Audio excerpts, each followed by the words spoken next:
So I got a question. What do you guys do? How do you handle it when something unpredictable happens? This means something comes in, it shakes up your world. You weren't planning for it, you weren't expecting it, you didn't safeguard yourself around it because you didn't know it was going to happen. This could be anything. This could be the weather, a job loss, a breakup. This could be simple things, family member, friend, your child, whatever, getting sick, and now you have to rearrange your life. You can't do the things that you plan to do because now your attention, your focus, your priority is on this other thing, okay? So the reason why I'm asking this question is because this matrix for this week is looking at that specifically. We're looking at when something happens, what do we do? How do we react? How do we respond? What is our default mode? What is our go-to? Do we stay positive? Do we get angry? Do we avoid? Do we blame others? Do we step in? Do we stay positive?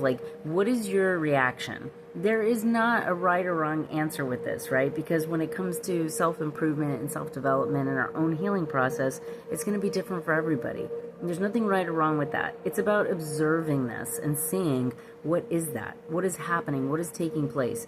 And what can I do differently? How can I change my reaction and response? And am I even aware of what's happening? Because part of what this matrix is going to do is it is going to open up. And it feels like things are slowing down because you'll be more observant of what you're thinking, what you're feeling, how you're reacting or responding to these unpredictable things that either have already come up or they are going to come up. And so what happens is when we see this, we start going, how am I exercising my discernment? Am I thinking logically? Is my emotions involved? How am I handling this? Am I doing the same thing and getting the same results? Or am I trying new things? Am I communicating with this person differently? Am I approaching this situation differently? Am I looking at the structure that is there and seeing, is it corrupted? Is it flawed? Is there something more that I can do? Or am I just putting my head down and ramming through things like a bull? These are the different questions that we want to ask ourselves because we want to get into a space of being more like water. I'm sure you guys have heard the quote of Bruce Lee where he says, be like water. Well, water takes many different forms. It can be a solid, a liquid, or a gas. And that's typically why we say that water is a lot like chi. It's the closest physical thing that we can hold like chi, because of its fluidity and how it can change from a solid, liquid, or gas, right? So what form are you taking when things take place, right? And knowing that we have that movability. You can still be water, but you can be in a number of different forms. And so that's kind of the goal here in the essence of how do we pivot? How do we move? How do we adjust? Are we staying in alignment? Are we staying in our genuine, authentic self? Are we shifting gears? Are we being somebody else? Are we being in a lower vibration of who we are? Are we able to stay in a higher vibration knowing that everything is happening for a reason and that it's not always in our control? And just possibly, it might be working out for our highest and greatest good, which is not something that we can always plan for. It's not always something that we're going to be able to strategize or orchestrate for our own self.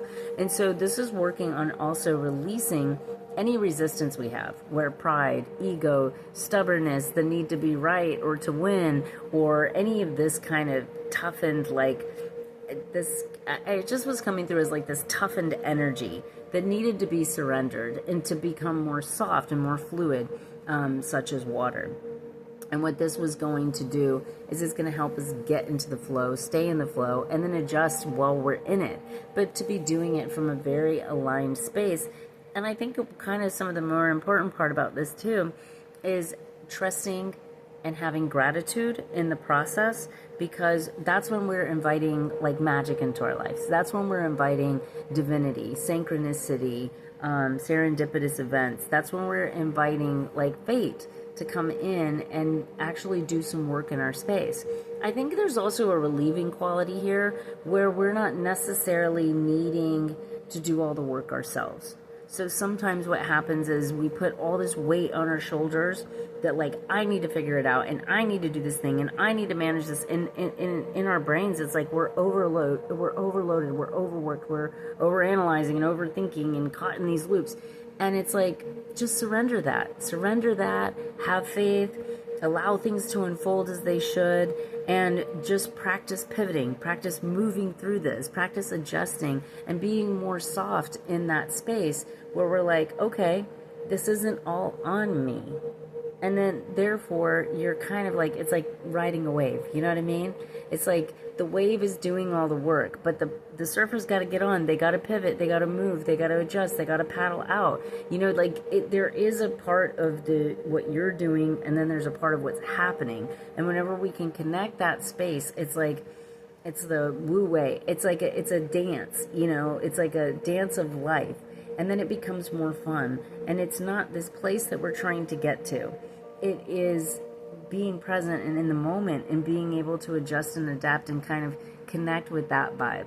So hopefully this all makes sense to you. If this connects with you, please like or comment below. Let me know if something unpredictable has recently happened, and how did you handle it, and or how are you going to handle it given the energy that we're working with here today. Thank you guys so much. I always appreciate connecting with you, and we'll see you in the next one.